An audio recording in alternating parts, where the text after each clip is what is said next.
ಸ್ನೇಹಿತರೆ, ಇಲ್ಲಿವರೆಗೆ ಮಾಮೂಲಿನಂತೆ ನಾನು ಇವತ್ತು ಕೂಡ ಕ್ರೈಮ್ ಸ್ಟೋರಿ ಹೇಳೋದಕ್ಕೆ ಅಂತ ಎಲ್ಲ ತಯಾರಿ ನಡೆಸ್ಕೊಂಡಿದ್ದೆ. ಆದರೆ ಇಷ್ಟರಲ್ಲಿ ನಮ್ಮ ಒಬ್ಬ ಸಬ್ಸ್ಕ್ರೈಬರ್ ಒಂದು ಕಾಮೆಂಟ್ ಮಾಡ್ತಾರೆ, ಅಣ್ಣ ಕ್ರೈಮ್ ಸ್ಟೋರಿ ನೋಡಿ ನೋಡಿ ತುಂಬ ಬೋರ್ ಆಗಿಬಿಟ್ಟಿದೆ, ಇವತ್ತೊಂದು ಹಾರರ್ ಸ್ಟೋರಿ ಹೇಳಿ, ದೆವ್ವದ ಕತೆ ಹೇಳಿ ಅಂತ ಕೇಳ್ಕೊತಾರೆ. ಇವಾಗ ಸಬ್ಸ್ಕ್ರೈಬರ್ ಒಂದು ರಿಕ್ವೆಸ್ಟ್ ಮಾಡ್ತಾ ಇದ್ದಾರೆ, ಅವ್ರಿಗಾಗಿ ಒಂದು ದೆವ್ವದ ಕತೆ ಹೇಳಲೇಬೇಕು. ಸ್ನೇಹಿತರೆ, ಈ ಮೂಲಕ ನಿಮಗೆ ಒಂದು ಮಾಹಿತಿ ಕೊಡ್ತೀನಿ. ಇವತ್ತು ನಾನು ಒಂದು ಹಾರರ್ ಸ್ಟೋರಿ ಮಾಡ್ತಾಯಿದ್ದೀನಿ. ಇದೇನಾದರೂ ಸಕ್ಸಸ್ ಆದರೆ, ನಿಮಗೆ ಇಷ್ಟ ಆದರೆ, ಈ ಥರದ ಕಥೆಗಳನ್ನ ಇನ್ನು ಮುಂದೆ ನಮ್ಮ ಚಾನಲ್ನಲ್ಲಿ ಮಾಡ್ತಾನೆ ಇರ್ತೀನಿ. ಸ್ನೇಹಿತರೆ, ಹಾಗಾದರೆ ಈ ನಮ್ಮ ಸಬ್ಸ್ಕ್ರೈಬರ್ಗಾಗಿ ಇವತ್ತಿನ ಕಥೆನ ಶುರು ಮಾಡೋಣ. ಸ್ನೇಹಿತರೆ, ಮಾಮೂಲಿನಂತೆ ಈ ಕಥೆನ ಪೂರ್ತಿ ನೋಡಿ, ಆಗ ನಿಮ್ಗೆ ಅನಿಸುತ್ತೆ ಇದೊಂದು ರೋಚಕ ಕಥೆ ಅಂತ. ಒಂದು ರೋಚಕ ಕಥೆ ಕಾರ್ಯಕ್ರಮಕ್ಕೆ ಸ್ವಾಗತ. ಸ್ನೇಹಿತರೆ, ಇಲ್ಲಿಂದ ಸುಮಾರು ವರ್ಷಗಳ ಹಿಂದೆ ದೆಹಲಿಯಲ್ಲಿ ಒಂದು ಉಪಹಾರ ಅಂತ ಒಂದು ಥಿಯೇಟ್ರ್ ಕಟ್ತಾರೆ. ಈ ಥಿಯೇಟ್ರನ್ನು ದೆಹಲಿ ಸಿಟಿಯಿಂದ ಸ್ವಲ್ಪ ದೂರ ಒಂದು ಕಾಡಿರುತ್ತೆ. ಆ ಕಾಡಿನಲ್ಲಿ ಆ ಥಿಯೇಟ್ರ್ ಕಟ್ಟೋದಕ್ಕೆ ಶುರು ಮಾಡ್ತಾರೆ. ಈ ಥಿಯೇಟ್ರ್ ಕಟ್ಟುವಾಗ ಈ ಥಿಯೇಟರ್ನ ಅಕ್ಕಪಕ್ಕದಲ್ಲಿ ಒಂದು ಕೂಡ ಮನೆ ಇರಲ್ಲ. ಆದರೆ ಇಲ್ಲಿ ಥಿಯೇಟರ್ ಕಟ್ತಾ ಇದ್ದಾರೆ ಅಂತ ಗೊತ್ತಾದಾಗ ಅಕ್ಕಪಕ್ಕದಲ್ಲಿ ಒಂದೊಂದಾಗಿ ಮನೆಗಳು ಕಟ್ಟೋದಕ್ಕೆ ಶುರು ಮಾಡ್ತಾರೆ. ಸ್ವಲ್ಪ ದಿನಗಳ ನಂತರ ಈ ಥಿಯೇಟರ್ ಕಟ್ಟಿ ಕಂಪ್ಲೀಟ್ ಆಗುತ್ತೆ. ಅದೇ ಥರ ಈ ಥಿಯೇಟರ್ ಓಪನಿಂಗ್ ಕೂಡ ಆಗುತ್ತೆ. ಈ ಥಿಯೇಟರ್ ಓಪನಿಂಗ್ ಆದ ನಂತರ ಈ ಥಿಯೇಟರ್ನಲ್ಲಿ ಒಳ್ಳೊಳ್ಳೆ ಹಿಂದಿ ಫಿಲಮ್ಗಳನ್ನ ಹಾಕ್ತಾ ಇರ್ತಾರೆ. ಈಗ ದೆಹಲಿ ಜನರಿಗೆ ನಮ್ಮ ಸಿಟಿಯಿಂದ ಆಚೆ ಉಪಹಾರ ಅಂತ ಒಂದು ಥಿಯೇಟ್ರ್ ಇದೆ, ಆ ಥಿಯೇಟ್ರಲ್ಲಿ ಒಳ್ಳೊಳ್ಳೆ ಹಿಂದಿ ಫಿಲಮ್ಗಳನ್ನ ಹಾಕ್ತಾ ಇದ್ದಾರೆ ಅನ್ನುವಂಥ ಒಂದು ವಿಷಯ ಗೊತ್ತಾಗುತ್ತೆ. ಇದಕ್ಕಾಗಿ ಜನ ಗುಂಪುಗಳನ್ನ ಕಟ್ಕೊಂಡು ಆ ಉಪಹಾರ ಥಿಯೇಟ್ರಿಗೆ ಬರ್ತಾ ಇರ್ತಾರೆ. ಹೀಗಾಗಿ ಈ ಥಿಯೇಟರ್ ಪ್ರತಿ ಶೋ ಕೂಡ ಹೌಸ್ಫುಲ್ ಆಗ್ತಾ ಇರುತ್ತೆ. ಇದೇ ಥರ ಈ ಥಿಯೇಟರ್ನಲ್ಲಿ ಒಂದು ದಿನ ಒಂದು ಒಳ್ಳೆ ಫಿಲಮ್ ಹಾಕಿರ್ತಾರೆ. ಆ ಶೋ ಕೂಡ ಮಾಮೂಲಿನಂತೆ ಹೌಸ್ಫುಲ್ ಆಗುತ್ತೆ.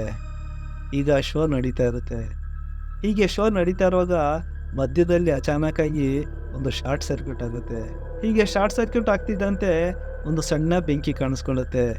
ಈ ಬೆಂಕಿ ತುಂಬ ಬೇಗ ಇಡೀ ಥಿಯೇಟ್ರನ್ನೆಲ್ಲ ಆವರಿಸ್ಕೊಳ್ಳುತ್ತೆ. ಸ್ನೇಹಿತರೆ, ನಾನು ಮೊದಲೇ ಹೇಳಿದಂತೆ ಈ ಶೋ ಹೌಸ್ಫುಲ್ ಆಗಿರುತ್ತೆ.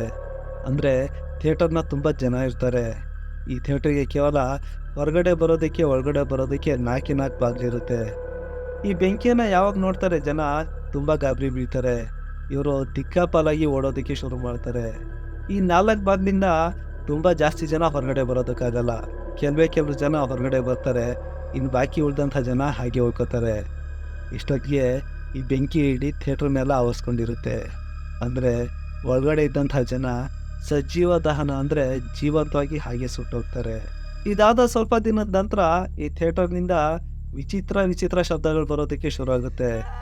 ಯಾರೋ ಅರ್ಚಾಡೋ ಥರ, ಯಾರೋ ಕೂಗಾಡೋ ಥರ, ಹೀಗೆಲ್ಲ ಶಬ್ದಗಳು ಬರ್ತಾ ಇರುತ್ತೆ. ಈ ಶಬ್ದಗಳು ಯಾವ ಥರ ಇರುತ್ತೆ ಅಂದರೆ, ಯಾರಿಗಾದ್ರೂ ಜೀವಂತವಾಗಿ ಬೆಂಕಿ ಹಚ್ಬಿಟ್ರೆ ಅವ್ರು ಕಾಪಾಡಿ ಅಂತ ಯಾವ ಥರ ಕೂಗಾಡ್ತಾರೆ, ಆ ಥರದ ಶಬ್ದಗಳು ಆ ಥಿಯೇಟ್ರ್ ಒಳಗಡೆಯಿಂದ ಬರೋದಕ್ಕೆ ಶುರುವಾಗುತ್ತೆ. ಈ ಶಬ್ದಗಳನ್ನ ಕೇಳಿದ ನಂತರ ಈ ಅಕ್ಕಪಕ್ಕದ ಜನರಿಗೂ ಕೂಡ ಭಯ ಆಗುತ್ತೆ. ಅಂದರೆ ನಾನು ಮೊದಲೇ ಹೇಳಿದಂತೆ ಈ ಥಿಯೇಟರ್ನ ಅಕ್ಕಪಕ್ಕದಲ್ಲಿ ಕೆಲವೊಂದು ಮನೆಗಳಿರುತ್ತೆ. ಆ ಜನರಿಗೆ ಈ ಶಬ್ದಗಳನ್ನ ಕೇಳಿ ಭಯ ಆಗ್ತಾ ಇರುತ್ತೆ. ಇದಕ್ಕಾಗಿ ಈಗ ಒಬ್ಬೊಬ್ಬರಾಗಿ ತಮ್ಮ ಮನೆಗಳನ್ನ ಖಾಲಿ ಮಾಡಿ ಹೊರಟೋಗ್ತಾರೆ. ಸ್ನೇಹಿತರೆ, ನೀವು ಇವತ್ತಿಗೂ ಕೂಡ ಗೂಗಲ್ನಲ್ಲಿ ಸರ್ಚ್ ಮಾಡಿ ನೋಡಿ, ದೆಹಲಿಯ ಉಪಹಾರ ಥಿಯೇಟ್ರ್ ಅಂತ. ಅದು ಸುಟ್ಟು ಕರಕಲಾಗಿರುವಂಥ ಫೋಟೋಗಳನ್ನ ನೀವು ಇವತ್ತಿಗೂ ಕೂಡ ನೋಡ್ಬೋದು. ಹೀಗೆ ಆ ಏರಿಯಾವನ್ನು ಪ್ರತಿಯೊಬ್ಬರು ಕೂಡ ಖಾಲಿ ಮಾಡಿ ಹೊರಟೋಗ್ತಾರೆ. ಸ್ನೇಹಿತರೆ, ಇದು ಕಥೆಯ ಒಂದು ಭಾಗ. ಈ ಉಪಹಾರ ಥಿಯೇಟ್ರ್ ಮತ್ತು ಈ ಏರಿಯಾವನ್ನು ಹೀಗೆ ಜ್ಞಾಪಕದಲ್ಲಿ ಇಟ್ಕೊಂಡಿರಿ. ನನ್ನ ಕಥೆಯಲ್ಲಿ ಮತ್ತೆ ಈ ಕಡೆ ಬರ್ತೀನಿ.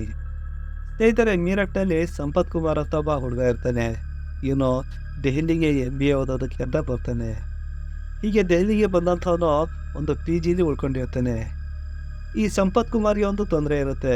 ಅದೇನೆಂದರೆ, ಇವರು ತುಂಬ ಬಡವರು. ಇವನು ಓದೋದಕ್ಕೆ ಎಷ್ಟು ಬೇಕೋ ಅಷ್ಟು ದುಡ್ಡನ್ನು ಮಾತ್ರ ಇವ್ರ ಮನೆಯಲ್ಲಿ ಕಳಿಸ್ತಾ ಇರ್ತಾರೆ. ಆದರೆ ಇವನ ಖರ್ಚಿಗೆ ದುಡ್ಡು ಉಳಿತಾ ಇರಲ್ಲ. ಈ ಸಂಪತ್ ಕುಮಾರ್ ಒಂದು ಯೋಚನೆ ಮಾಡ್ತಾನೆ, ನಾನು ಯಾವುದಾದ್ರೂ ಒಂದು ಪಾರ್ಟ್ ಟೈಮ್ ಜಾಬ್ ಮಾಡಿದ್ರೆ ನನ್ನ ಕೈಗೆ ಒಂದಷ್ಟು ದುಡ್ಡು ಬರುತ್ತೆ, ನನ್ನ ಮನೆಯವರಿಗೆ ನಾನು ಆಗಾಗ ದುಡ್ಡು ಕೇಳೋದು ತಪ್ಪುತ್ತೆ ಅಂತ ಒಂದು ಹೋಟೆಲಲ್ಲಿ ಹೋಗಿ ಕೆಲಸಕ್ಕೆ ಸೇರ್ಕೊತಾನೆ. ಅಲ್ಲಿ ಸಪ್ಲೈಯರ್ ಆಗಿ ಕೆಲಸಕ್ಕೆ ಸೇರ್ಕೊಂಡಿರ್ತಾನೆ. ಇಲ್ಲಿ ಇವನಿಗೆ ಇನ್ನೊಂದು ಕೆಲಸ ಇರುತ್ತೆ. ಅದೇನೆಂದರೆ, ಇವನು ಇಲ್ಲಿ ಸಪ್ಲೈ ಮಾಡ್ತಾ ಇರಬೇಕು. ಆದರೆ ಹೊರಗಡೆಯಿಂದ ಯಾರಾದರೂ ಆರ್ಡ್ರ್ಗಳು ಕೊಟ್ಟರೆ ಅವ್ರ ಅಡ್ರೆಸ್ಗಳಿಗೆ ತೊಗೊಂಡೋಗಿ ತಲುಪಿಸ್ಬೇಕು. ಈ ಸಂಪತ್ ಸರಿ ಅಂತ ಒಪ್ಕೋತಾನೆ. ಇದೇ ಥರ ಈ ಹೋಟೆಲ್ ಹೊಸದಾಗಿ ಓಪನ್ ಆಗಿರುತ್ತೆ. ಒಂದು ದಿನ ಇವ್ರ ಹೋಟ್ಲಲ್ಲಿ ವ್ಯಾಪಾರನೇ ನಡೆಯಲ್ಲ. ಸಂಜೆ ಆಗ್ತಾ ಬರುತ್ತೆ. ಆದರೆ ಈ ಹೋಟೆಲ್ಗೆ ಯಾರೂ ಅಷ್ಟು ಗಿರಾಕಿಗಳು ಬರಲ್ಲ. ಅವತ್ತು ಮಾಡಿದಂಥ ಅಡುಗೆ ಎಲ್ಲ ಹಾಗಾಗಿ ಉಳ್ಕೊಂಡಿರುತ್ತೆ. ರಾತ್ರಿ ಸುಮಾರು 10-10:30 ಆಗ್ತಾ ಬರುತ್ತೆ.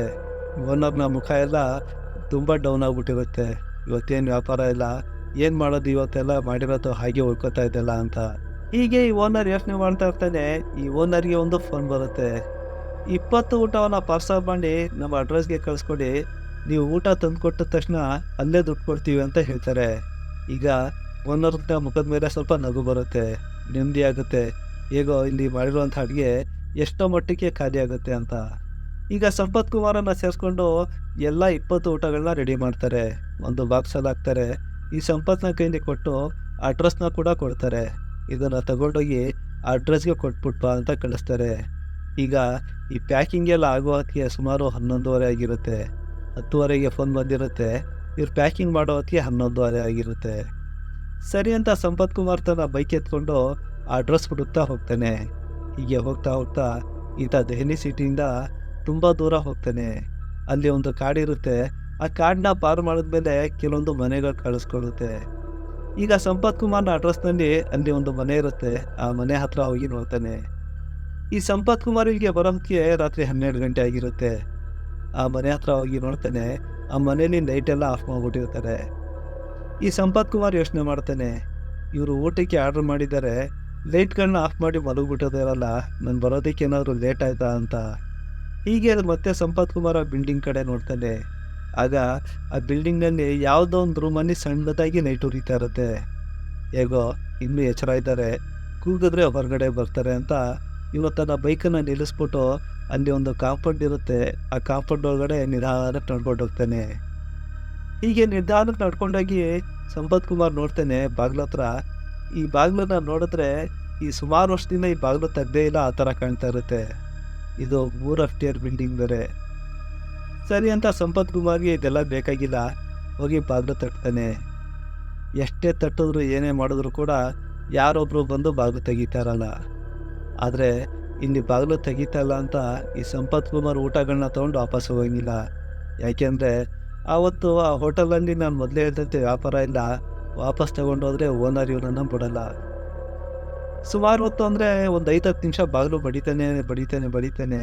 ಇಲ್ಲಿ ಬಂದು ಯಾರೂ ಬಾಗಿಲು ತೆಗಿಯೋದೇ ಇಲ್ಲ. ಈಗ ಸಂಪತ್ ಕುಮಾರ್ ಸೋತೋಗ್ತಾನೆ. ಎಲ್ಲೋ ಇವ್ರಿಗೆ ಊಟ ಬೇಕಾಗಿಲ್ವೇನೋ, ಅದಕ್ಕಾಗಿ ಇವರು ಬಾಗಿಲು ತೆಗಿತಾಯಿಲ್ಲ ಅಂತ ಇವನು ತನ್ನ ಊಟದ ಪಾರ್ಸಲನ್ನು ತೊಗೊಂಡು ವಾಪಸ್ ಹೋಗ್ತಾ ಇರ್ತಾನೆ. ಸುಮಾರು ಆ ಬಾಗಿಲಿಂದ 4-5 ಹೆಜ್ಜೆ ನಡ್ಕೊಂಡು ಬಂದಿರ್ತಾನೆ. ಹೀಗೆ ಬರ್ತಾ ಇರುವಾಗ ಇನ್ನೊಂದು ಸೌಂಡ್ ಕೇಳಿಸುತ್ತೆ. ಒಳಗಡೆಯಿಂದ ಯಾರೋ ಚಿಲ್ಕ ತೆಗಿಯೋ ಥರ ಒಂದು ಸೌಂಡ್ ಬರುತ್ತೆ. ಸಂಪತ್ ಕುಮಾರ್ ಹಾಗೆ ನಿಂತ್ಕೋತಾನೆ. ಯಾರೋ ಚಿಲ್ಕ ತೆಗಿದ್ದಾರೆ, ಈಗ ಬಾಗಿಲು ತೆಗಿಬೋದು ಅಂತ ಮತ್ತೆ ತಿರುಗಿ ಆ ಬಾಗಿಲು ಕಡೆ ನಿಂತ್ಕೋತಾನೆ. ಹೀಗೆ ಸುಮಾರು ಒಂದು 5-10 ಸೆಕೆಂಡ್ ನೋಡ್ತಾನೆ. ಚಿಲ್ಕ ಮಾತ್ರ ತೆಗ್ದಿರೋಂಥ ಒಂದು ಸೌಂಡ್ ಬರುತ್ತೆ, ಆದರೆ ಬಾಗಿಲು ತೆಗಿತಾ ಇಲ್ಲ. ಈಗ ಸಂಪತ್ ಕುಮಾರ್ ಮತ್ತೆ ಯೋಚನೆ ಮಾಡ್ತಾನೆ, ಚಿಲ್ಕ ತೆಗೆದವರು ಬಾಗಿಲು ಯಾಕೆ ತೆಗಿತಾ ಇಲ್ಲ, ಸರಿ ನಾನೇ ಹೋಗಿ ನೋಡೋಣ ಅಂತ ಸಂಪತ್ ಕುಮಾರ್ ಆ ಬಾಗಿಲ ಮೇಲೆ ಕೈ ಇಡ್ತಾನೆ. ಅಷ್ಟೊತ್ತಿಂದ ಬಾಗಿಲು ತಟ್ತಾ ಇದ್ದ, ಆ ಬಾಗಿಲು ಓಪನ್ ಆಗ್ತಾ ಇರಲಿಲ್ಲ. ಆದರೆ ಈಗ ಇವನು ಕೈ ಇಡ್ತಾ ಇದ್ದಂತೆ ನಿಧಾನವಾಗಿ ಆ ಬಾಗಿಲು ಓಪನ್ ಆಗೋದಕ್ಕೆ ಶುರು ಆಗುತ್ತೆ. ಸಂಪತ್ ಕುಮಾರ್ ನೋಡ್ತಾನೆ, ಚಿಲ್ಕ ತೆಗೆದವ್ರು ಯಾರೂ ಅಲ್ಲಿ ಒಳಗಡೆ ಕಾಣ್ತಾ ಇಲ್ಲ. ಆದರೆ ಇವಾಗ ತಾನೇ ಚಿಲ್ಕ ತೆಗೆದ್ರು, ಇಷ್ಟು ಬೇಗ ಇವ್ರು ಎಲ್ಲಿ ನೋಡಿದ್ರು. ಒಳಗಡೆ ಎಣ್ಕಿ ನೋಡ್ತಾನೆ. ಆ ಮನೆಯ ಒಳಗಡೆ ಒಂಥರ ವಿಚಿತ್ರವಾದ ಬೆಳಕಿರುತ್ತೆ. ಸ್ನೇಹಿತರೆ, ಸ್ವಲ್ಪ ವರ್ಷಗಳ ಹಿಂದೆ ಜ್ಞಾಪಿಸ್ಕೊಳ್ಳಿ, ನಾವು ಬಲ್ಬ್ಗಳನ್ನ ಯೂಸ್ ಮಾಡ್ತಾಯಿದ್ವಿ. ಅದರಲ್ಲಿ ಬರುವಂಥ ಬೆಳಕೆ ಬೇರೆ ಥರ ಇರುತ್ತೆ. ಈಗ ನಾವು ಯೂಸ್ ಮಾಡೋವಂಥ ಈ ಟ್ಯೂಬ್ಲೈಟಲ್ಲಿ ಬೆಳಕೆ ಒಂಥರ ಬೇರೆ ಥರ ಇರುತ್ತೆ. ಆ ಮನೆಯಲ್ಲಿ ಬಲ್ಬ್ಗಳನ್ನ ಹಾಕಿದ್ರೇನೋ ಆ ಮನೆ ಒಳಗಡೆ ಎಲ್ಲ ಕೆಂಪಾದ ಬೆಳಕಿರುತ್ತೆ. ಈ ಸಂಪತ್ ಕುಮಾರ್ ಹೀಗೆ ಇಣ್ಕಿ ನೋಡ್ತಾನೆ ಇರ್ತಾನೆ. ಆದರೆ ಮನೆ ಒಳಗಡೆ ಯಾರೂ ಕಾಣ್ತಾ ಇರಲ್ಲ. ಹೀಗೆ ಸಂಪತ್ ಕುಮಾರ್ ಇಣ್ಕಿ ನೋಡ್ತಾನೆ ಇರ್ತಾನೆ. ಒಂದು ಯಾವುದೋ ಬೆಕ್ಕು ಬರುತ್ತೆ. ಹೀಗೆ ಬಂದಂಥ ಬೆಕ್ಕು ಒಂದು ರೂಮ್ ಒಳಗಡೆ ಹೋಗುತ್ತೆ. ಸಂಪತ್ ಕುಮಾರ್ ಯೋಚನೆ ಮಾಡ್ತಾನೆ, ಆ ರೂಮಲ್ಲಿ ಯಾರಾದರೂ ಇರ್ಬೋದು, ಅವ್ರಿಗೆ ತಗೊಂಡೋಗಿ ಊಟ ಕೊಟ್ಬಿಡೋಣ, ಅವ್ರ ಹತ್ರ ದುಡ್ಡಿಸ್ಕೊಂಡು ಇಲ್ಲಿಂದ ಹೊರಟೋಗೋಣ ಅಂತಾನೆ. ಈಗ ಸಂಪತ್ ಕುಮಾರ್ ನಿಧಾನವಾಗಿ ಆ ರೂಮ್ ಹತ್ರ ಹೋಗ್ತಾನೆ. ಆ ರೂಮ್ ಹತ್ರ ಹೋಗಿ ನೋಡ್ತಾನೆ, ಆ ರೂಮಲ್ಲಿ ಒಂದು ಸೋಫಾ ಇರುತ್ತೆ. ಆ ಸೋಫಾದ ಮೇಲೆ 2 ಹೆಣ್ಮಕ್ಳು ಕುಂತಿರ್ತಾರೆ. ಈ ಹೆಣ್ಮಕ್ಳನ್ನ ನೋಡಿದ್ರೆ ಒಂದು ಮಗುಗೆ ಸುಮಾರು ಒಂದು 3 ವರ್ಷ ವಯಸ್ಸಿರ್ಬೋದು, ಇನ್ನೊಂದು ಹೆಣ್ಮಗುಗೆ ಸುಮಾರು ಒಂದು 4 ವರ್ಷ ವಯಸ್ಸಿರ್ಬೋದು. ಅವೆರಡು ಹೆಣ್ಮಕ್ಳು ಆ ಕಡೆ ತಿರುಗಿ ಕುಂತಿರ್ತಾರೆ. ಈ ಸಂಪತ್ ಕುಮಾರ್ ಕೂಗ್ತಾನೆ, ಏಯ್ ಪಾಪು, ಏ ಪುಟ್ಟಿ, ಊಟ ತಂದಿದ್ದೀನಿ, ಅಪ್ಪ ಅಮ್ಮ ಯಾರಾದರೂ ಇದ್ದರೆ ಕೂಗಪ್ಪ ಅಂತಾನೆ. ಅವೆರಡು ಹೆಣ್ಮಕ್ಳು ಏನೂ ಮಾತಾಡಲ್ಲ. ಆ ಕಡೆ ತಿರುಗಿ ಹಾಗೆ ಕುಂತಿರ್ತವೆ. ಈ ಸಂಪತ್ ಕುಮಾರ್ ಮತ್ತೆ ಕೂಗ್ತಾನೆ, ಏ ಪಾಪು, ಏ ಪುಟ್ಟಿ, ನಿಮ್ಮ ಅಪ್ಪ ಅಮ್ಮ ಯಾರಾದರೂ ಇದ್ರೆ ಕೂಗಪ್ಪ ಅಂತಾನೆ. ಈ ಹೆಣ್ಮಕ್ಳು ಈಗಲೂ ಕೂಡ ಏನೂ ಮಾತಾಡಲ್ಲ, ಸುಮ್ಮನೆ ಹಾಗೆ ಕುಂತಿರ್ತವೆ. ಇದನ್ನು ನೋಡಿ ಸಂಪತ್ ಕುಮಾರ್ಗೆ ಕೋಪ ಬಂದ್ಬಿಡುತ್ತೆ. ನಾನು ಇಷ್ಟೊತ್ತಿಂದ ಮಾತಾಡ್ತಾ ಇದ್ದೀನಿ, ಇಷ್ಟೊತ್ತಿಂದ ಕೂಗಾಡ್ತಾ ಇದ್ದೀನಿ, ಇವೆರಡು ಹೆಣ್ಮಕ್ಳು ಏನು ಕೇಳಿಸ್ದೇ ಇರೋ ಥರ ಸುಮ್ಮನೆ ಕೂತಿದ್ದಾರಲ್ಲ ಅಂತ. ಸಂಪತ್ ಕುಮಾರೀಗ ಏ ಪಾಪು ಅಂತಾನೆ. ಈ ಸೌಂಡನ್ನು ಕೇಳಿ ಇವೆರಡು ಹೆಣ್ಮಕ್ಳು ನಿಧಾನಕ್ಕೆ ತನ್ನ ಮುಖವನ್ನು ಈ ಸಂಪತ್ ಕುಮಾರ್ ಕಡೆ ತಿರುಗಿಸ್ತವೆ. ಹೀಗೆ ಇವೆರಡು ಹೆಣ್ಮಕ್ಳು ತಮ್ಮ ಮುಖವನ್ನು ತಿರುಗಿಸಿದಾಗ ಈ ಸಂಪತ್ ಕುಮಾರ್ಗೆ ಒಂದು ಆಶ್ಚರ್ಯ ಕಾದಿರುತ್ತೆ. ಇವೆರಡು ಹೆಣ್ಮಕ್ಳ ಮುಖಗಳು ಕೂಡ ಒಂಥರ ವಿಚಿತ್ರವಾಗಿ ಬೆಳ್ಳಗಿರುತ್ತೆ. ಅದು ಯಾವ ಥರ ಅಂದರೆ, ನೀವು ನೋಡಿರ್ಬೋದು, ಈ ಚಿಕ್ಕ ಮಕ್ಕಳು ಆಟ ಆಡುವಾಗ ಮುಖಕ್ಕೆ ಪೌಡ್ರ್ ಹಚ್ಕೊಂಡು ಆಟ ಆಡ್ತಾ ಇರ್ತಾರೆ. ಆಗ ಆ ಮಕ್ಕಳ ಮುಖಗಳು ಹೇಗೆ ಬೆಳ್ಳಗಾಗಿರುತ್ತೆ, ಆ ಥರ ಇವೆರಡು ಹೆಣ್ಮಕ್ಳ ಮುಖಗಳು ಕೂಡ ಬೆಳ್ಳಗಾಗಿರುತ್ತೆ. ಇಲ್ಲಿ ಸಂಪತ್ ಕುಮಾರ್ ಕೂಡ ಅದೇ ಥರ ಯೋಚನೆ ಮಾಡ್ತಾನೆ. ಇವೆರಡು ಹೆಣ್ಮಕ್ಳು ಏನೋ ಆಟ ಆಡ್ತಾ ಇದ್ರೇನೋ, ಮುಖಕ್ಕೆ ಪೌಡ್ರ್ ಹಚ್ಕೊಂಡಿದ್ದಾರೇನೋ, ಅದಕ್ಕಾಗಿ ಇವ್ರ ಮುಖ ಬೆಳ್ಳಗಿರ್ಬೋದು ಅಂತ. ಇಷ್ಟೊತ್ತಿಗೆ ಸಂಪತ್ ಕುಮಾರ್ಗೆ ಆವಾಗಲೇ ಕೋಪ ಬಂದ್ಬಿಟ್ಟಿರುತ್ತೆ. ಈ ಸಂಪತ್ ಕುಮಾರ್ ಮತ್ತೆ ಗಟ್ಟಿಯಾಗಿ ನಿಮ್ಮ ಅಪ್ಪ ಅಮ್ಮನ ಕೂಗು ಅಂತಾನೆ. ಈ ಹೆಣ್ಮಕ್ಳು ಸುಮ್ಮನೆ ಹಾಗೆ ನಿಂತು ಈ ಸಂಪತ್ ಕುಮಾರನ ನೋಡ್ತಾನೆ ಇರ್ತವೆ. ಈ ಸಂಪತ್ ಕುಮಾರ್ ಮತ್ತೆ ಹೇಳ್ತಾನೆ, ನಿಮ್ಮ ಅಪ್ಪ ಅಮ್ಮ ಯಾರಾದರೂ ಇದ್ದರೆ ಕೂಗಮ್ಮ ಅಂತಾನೆ. ಈಗ ಈ ಎರಡು ಹೆಣ್ಮಕ್ಳು ಒಟ್ಟೊಟ್ಟಿಗೆ ಹೇಳ್ತೇವೆ, ಅಂಕಲ್, ನೀವು ಹಿಂದೆ ಅಮ್ಮ ನಿಂತಿದ್ದಾರೆ ನೋಡು ಅಲ್ಲಿ ಅಂತಾರೆ. ಸರಿ ಅಂತ ಸಂಪತ್ ಕುಮಾರ್ ಈಗ ಹಿಂದೆ ತಿರುಗ್ತಾನೆ. ಹಿಂದೆ ತಿರುಗಿ ಹಾಗೆ ನಿಂತಿರ್ತಾನೆ. ಅಲ್ಲಿ ಹಿಂದೆ ಒಂದು ಹೆಂಗಸು ನಿಂತಿರ್ತಾಳೆ, ಕಪ್ಪು ಸೀರೆ ಹಾಕಿರ್ತಾಳೆ. ನಿಮ್ಮ ಬಿಲ್ಲೆಷ್ಟು ಅಂತ ಕೇಳ್ತಾಳೆ. ಸಂಪತ್ ಕುಮಾರ್ ಮೊದಲು ನೋಡ್ತಾನೆ, ಆಕೆ ಸೀರೆ ಕಾಣುತ್ತೆ. ಹಾಗೆ ಕತ್ತೆತ್ತಿ ನೋಡ್ತಾನೆ. ಆಕೆ ಮುಖ ನೋಡಿದ್ರೆ ಆಕೆ ಮುಖನೇ ಕಾಣ್ತಾ ಇರಲ್ಲ. ಒಂಥರ ಆಕೆ ಮುಖ ನೋಡಿದ್ರೆ ಮಂಜಾಗಿ ಈ ಸಂಪತ್ ಕುಮಾರ್ನ ಕಣ್ಗಳೇ ಹೊಂಟೋಗ್ತಾ ಇದ್ದೇನೋ ಆ ಥರ ಆಗ್ತಾ ಇರುತ್ತೆ. ಅದು ಒಂಥರ ಆಕೆ ಮುಖವನ್ನು ನೋಡಿದ್ರೆ ಇಡೀ ಬೇರೆ ದೇಹ ಎಲ್ಲ ಕ್ಲೀನಾಗಿ ಕಾಣ್ತಾ ಇದೆ, ಆದರೆ ಮುಖ ಮಾತ್ರ ಒಂಥರ ಬ್ಲರ್ ಥರ ಕಾಣ್ತಾ ಇರುತ್ತೆ. ಈಗ ಸಂಪತ್ ಕುಮಾರ್ಗೆ ನನ್ನ ಕಣ್ಗಳೇ ಸರಿಯಾಗಿ ಕಾಣ್ತಾ ಇಲ್ವಾ ಇಲ್ಲ ಹೇಗೆ ಅಂದ್ಬಿಟ್ಟು ಕಣ್ಣು ಬುಟ್ಟು ನೋಡ್ತಾ ಇರ್ತಾನೆ. ಆ ಕಡೆಯಿಂದ ಹೆಂಗಸು ಕೇಳ್ತಾನೆ ಇರ್ತಾಳೆ, ನಿನ್ನ ಬಿಲ್ಲೆಷ್ಟು ಅಂತ. ಸಂಪತ್ ಕುಮಾರ್ ಏನು ಹೇಳ್ತಾ ಇಲ್ಲ, ಆ ಹೆಂಗಸನ್ನ ನೋಡ್ತಾನೆ ಇರ್ತಾನೆ. ಆಕೆಯ ಮುಖವನ್ನು ನೋಡೋದಕ್ಕೆ ಟ್ರೈ ಮಾಡ್ತಾ ಇರ್ತಾನೆ. ಅಷ್ಟರಲ್ಲಿ ಹೆಂಗಸು ಹೇಳ್ತಾಳೆ, ನಿನ್ನ ಬಿಲ್ಲೆಷ್ಟು ಅಂತಾಳೆ. ಇದನ್ನು ನೋಡಿ ಸಂಪತ್ ಕುಮಾರ್ಗೆ ಇವಾಗ ಗೊತ್ತಾಗ್ಬಿಡುತ್ತೆ ಇಲ್ಲಿ ಏನು ನಡೀತಾ ಇದೆ ಅಂತ. ತನ್ನ ಕವರ್ಗಿವರೆಲ್ಲ ಬಿಸಾಕ್ಬಿಟ್ಟು ತನಗೆ ಎಷ್ಟು ದೇವರುಗಳು ಗೊತ್ತಿದ್ರು ಅವರೆಲ್ಲ ಹೆಸರುಗಳನ್ನ ಕೂಗ್ತಾ ಹೊರಗಡೆ ಓಡೋಡಿ ಬರ್ತಾ ಇರ್ತಾನೆ. ಈಗ ಸಂಪತ್ ಕುಮಾರ್ಗೆ ಇಲ್ಲಿ ಅರ್ಥ ಆಗಿರುತ್ತೆ ಇಲ್ಲಿ ಏನಾಗ್ತಾಯಿದೆ ಅಂತ. ಹೀಗೆ ಬಂದಂಥ ಸಂಪತ್ ಕುಮಾರ್ ಹೊರಗಡೆ ಬಂದು ತನ್ನ ಸ್ಕೂಟ್ರಿಗೆ ಕಿಕ್ ಹೊಡಿತಾನೆ. ಇಲ್ಲಿ ಎಷ್ಟೇ ಕಿಕ್ ಹೊಡೆದ್ರೂ ಕೂಡ ಸಂಪತ್ ಕುಮಾರ್ನ ಸ್ಕೂಟ್ರ್ ಸ್ಟಾರ್ಟ್ ಆಗ್ತಾ ಇರಲ್ಲ. ಈಗ ಈ ಸಂಪತ್ ಕುಮಾರ್ಗೆ ನಾನು ಇಲ್ಲೇ ಸತ್ತೋಗ್ತೀನೋ ಅನ್ನೋವಂಥ ಒಂದು ಭಯ ಶುರುವಾಗ್ಬಿಡುತ್ತೆ. ಈಗ ಸಂಪತ್ ಕುಮಾರ್ ಆ ಬೈಕ್ಗೆ ಕಿಕ್ಗಳನ್ನ ಹೊಡಿತಾನೆ. ಎಷ್ಟೇ ಕಿಕ್ಗಳನ್ನ ಹೊಡಿತಾ ಇದ್ರೂ ಆ ಬೈಕ್ ಸ್ಟಾರ್ಟ್ ಆಗ್ತಾ ಇರಲ್ಲ. ಈ ಸಂಪತ್ ಕುಮಾರ್ನ ಬೈಕ್ಗೆ ಎರಡು ಕಡೆ 2 ಮಿರರ್ ಇರುತ್ತೆ. ಈ ಸಂಪತ್ ಕುಮಾರ್ ಯೋಚನೆ ಮಾಡ್ತಾನೆ, ಇವರೇನಾದರೂ ನನ್ನ ಹಿಂದೆ ಬಂದ್ಬಿಡ್ತಾ ಇದ್ದಾರೆ ಅಂದ್ಬಿಟ್ಟು ಆ 2 ಮಿರರಲ್ಲಿ ನೋಡ್ತಾನೆ. ಒಂದು ಮಿರರಲ್ಲಿ ಅವೆರಡು ಹೆಣ್ಮಕ್ಳು ಕಾಣ್ತಾರೆ, ಇನ್ನೊಂದು ಮಿರರಲ್ಲಿ ಆ ತಾಯಿ ನಿಂತಿರ್ತಾಳೆ. ಅವ್ರನ್ನ ನೋಡ್ತಾ ಆ ಸಂಪತ್ ಕುಮಾರ್ ಮತ್ತೆ ಆ ಬೈಕ್ಗೆ ಕಿಕ್ಗಳನ್ನ ಹೊಡಿತಾನೆ. ಆದರೆ ಆ ಬೈಕ್ ಸ್ಟಾರ್ಟ್ ಆಗ್ತಾ ಇರಲ್ಲ. ಆದರೆ ಮಿರರಲ್ಲಿ ಆ ತಾಯಿ ಮತ್ತು ಅವೆರಡು ಮಕ್ಕಳು ನಿಧಾನವಾಗಿ ಸಂಪತ್ ಕುಮಾರ್ ಕಡೆ ಬರ್ತಾ ಇರ್ತಾರೆ. ಸಂಪತ್ ಕುಮಾರ್ ತನ್ನ ಬೈಕನ್ನು ಬಿಸಾಕ್ಬಿಟ್ಟು ಓಡೋದಕ್ಕೆ ಶುರು ಮಾಡ್ತಾನೆ. ಹೀಗೆ ಓಡ್ತಾ ತನ್ನ ಫೋನನ್ನು ತೆಗಿತಾನೆ. ಪೊಲೀಸರಿಗೆ ಫೋನ್ ಮಾಡ್ತಾನೆ, ಅಂದರೆ 100ಗೆ ಫೋನ್ ಮಾಡ್ತಾನೆ. ಹೀಗೆ ಓಡ್ತಾ ಎಷ್ಟೋ ದೂರ ಓಡೋಗಿ ನೋಡ್ತಾನೆ. ಅವೆರಡು ಹೆಣ್ಮಕ್ಳು ಮತ್ತು ತಾಯಿ ನಿಂತು ಸಂಪತ್ ಕುಮಾರ್ನ ನೋಡ್ತಾನೆ ಇರ್ತಾರೆ. ಹೀಗೆ ಓಡಿ ತುಂಬ ದೂರ ಓಡಿ ಹೋಗ್ತಾನೆ. ಅಷ್ಟೊತ್ತಿಗೆ ಅಷ್ಟು ದೂರದಲ್ಲಿ ಒಂದು ಪೊಲೀಸ್ ಜೀಪ್ ಬರ್ತಾ ಇರುತ್ತೆ. ಈ ಸಂಪತ್ ಕುಮಾರ್ ಫೋನ್ ಮಾಡಿರ್ತಾನೆ. ಆ ಪೊಲೀಸರಿಗೆ ಆ ಫೋನ್ ಕನೆಕ್ಟ್ ಆಗಿರುತ್ತೆ. ಈಗ ಆ ಪೊಲೀಸರು ಈ ಸಂಪತ್ ಕುಮಾರನ್ನು ಜೀಪಲ್ಲಿ ಕುಂಡಿಸ್ಕೋತಾರೆ. ಸ್ವಲ್ಪ ದೂರ ಕರ್ಕೊಂಡು ಬರ್ತಾರೆ. ಏನಾಯಿತು ಅಂತ ಕೇಳ್ತಾರೆ. ಸಂಪತ್ ಕುಮಾರಲ್ಲಿ ನಡೆದಂಥ ಎಲ್ಲ ವಿಷಯವನ್ನು ಹೇಳ್ತಾನೆ. ಆಗ ಪೊಲೀಸರು ಹೇಳ್ತಾರೆ, ನೀನೇನು ಗಾಬರಿ ಪಡಬೇಡ, ನೀನು ಹೋಗಿದ್ದಿದ್ದು ಈಗ ಈ ಉಪಹಾರ್ ಥಿಯೇಟ್ರ್ನ ಏರಿಯಾದಲ್ಲಿ, ಅಲ್ಲಿ ಈ ಥರದ ಘಟನೆಗಳು ನಡೆಯೋದು ಸಾಮಾನ್ಯ.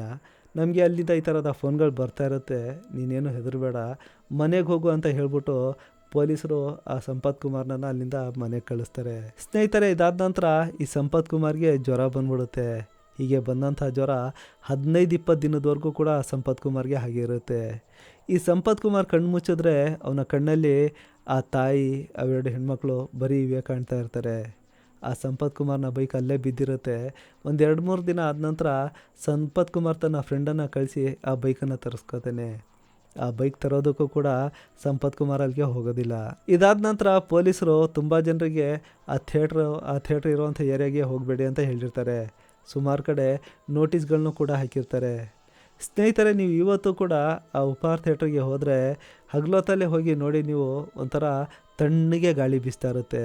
ಅಷ್ಟೇ ಅಲ್ಲ, ನಿಮ್ಮ ಬೆನ್ನ ಹಿಂದೆ ಯಾರೋ ನಡ್ಕೊಂಡು ಹೋಗ್ತಾ ಇದ್ದಾರೆ, ಯಾರೋ ನಿಮ್ಮನ್ನು ನೋಡ್ತಾ ಇದ್ದಾರೆ ಅನ್ನುವಂಥ ಒಂದು ಫೀಲಿಂಗ್ ಅಲ್ಲಿ ಆಗುತ್ತೆ.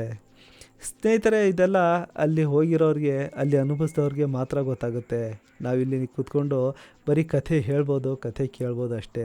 ಸ್ನೇಹಿತರೆ, ಹಾಗಾದರೆ ಇವತ್ತಿನ ಕಥೆನ ಇಲ್ಲಿಗೆ ಮುಗಿಸೋಣ.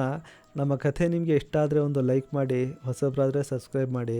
ಹಾಗೆ ಈ ವಿಡಿಯೋವನ್ನು ಫೇಸ್ಬುಕ್ಕಲ್ಲಿ ನೋಡ್ತಾ ಇದ್ದರೆ ಒಂದು ಲೈಕ್ ಮಾಡಿ, ಚಾನಲನ್ನು ಫಾಲೋ ಮಾಡಿ. ನಮಸ್ಕಾರ.